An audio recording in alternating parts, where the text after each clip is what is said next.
In 1519, Hernan Cortés lands in the Valley of Mexico and finds a civilization that should not exist by European logic.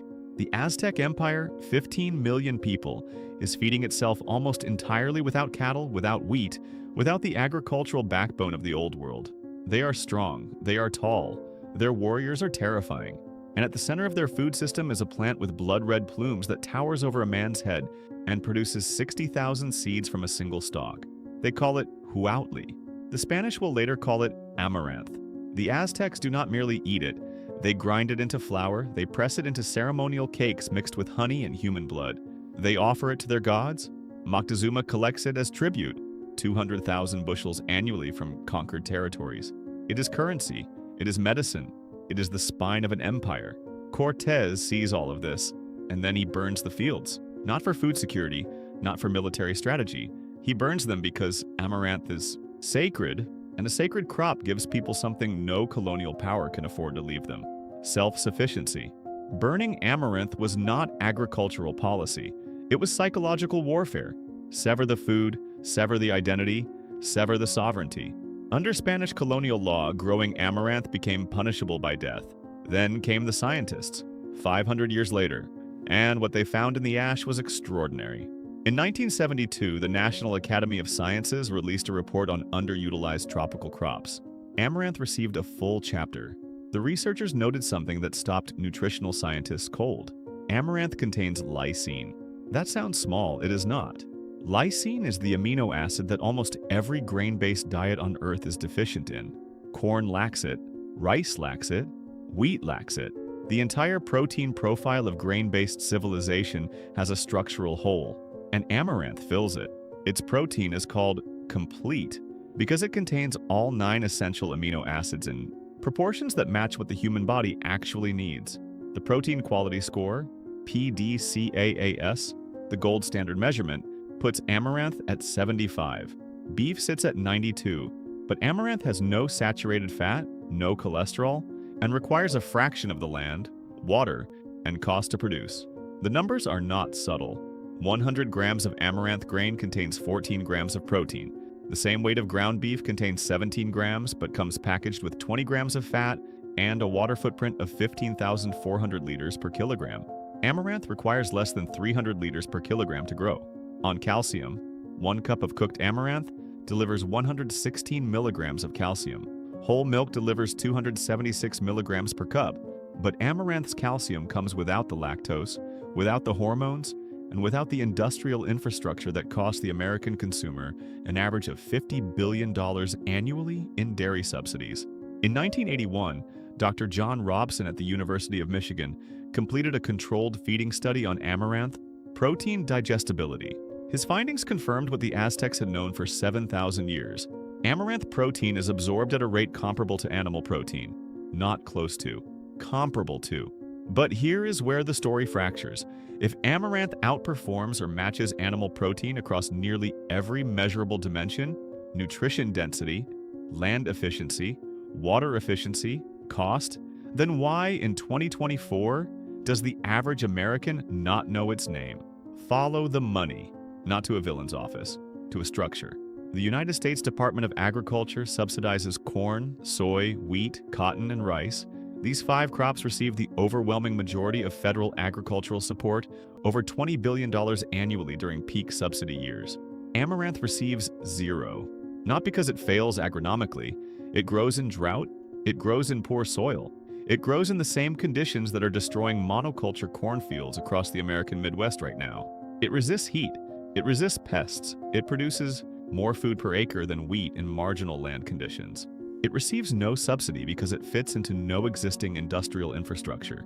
A combine harvester calibrated for uniform wheat stems cannot efficiently harvest amaranth's irregular branching structure. The grain mills are built for corn and wheat. The supply chains do not exist.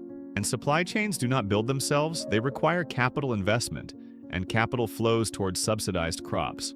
The system does not suppress amaranth with a memo. It suppresses it with a funding structure that makes everything else easier to grow, easier to process, easier to sell, and easier to profit from. Meanwhile, the herbicide industry, a $26 billion global market, classifies amaranth as a weed. Not the grain amaranth, the wild species. Amaranthus palmeri, Palmer amaranth. It grows in cornfields and cotton fields across the American South.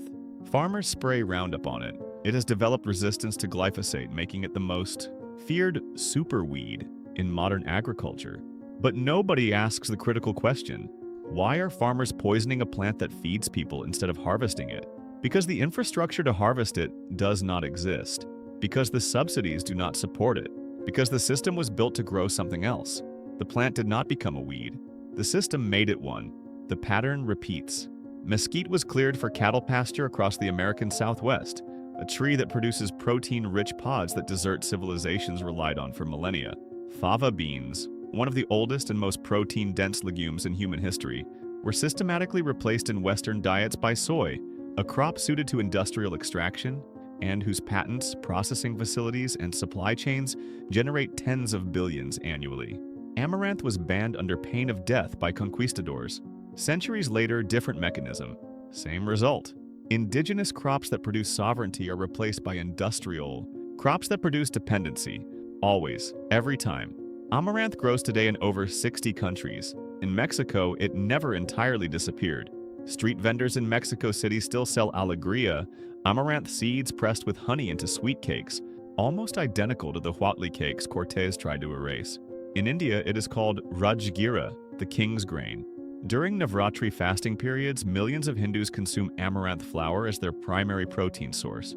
In Peru, the market for native grain crops, amaranth, quinoa, kiwicha, has grown 400% since 2000 as global buyers rediscover what Andean civilizations never forgot. In America, it grows in your yard. Blood red stems, broad, slightly waxy leaves with pale chevron markings, tiny green flowers clustering at the top. It stands between 2 and 6 feet tall depending on species and soil. It grows in disturbed soil, roadsides, vacant lots, garden edges, fields. It has been there all along. The leaf amaranth is edible raw or cooked. The yaisaboya grain amaranth can be popped like popcorn, ground into flour, or cooked like porridge. Its taste is mild, slightly earthy, slightly nutty. Nothing about it demands that it remain unknown. Nothing about its flavor or growth habit makes it impractical. What makes it invisible is that nobody profits from you knowing its name. In 2022, NASA listed amaranth as one of a small number of crops being studied for long-duration space missions.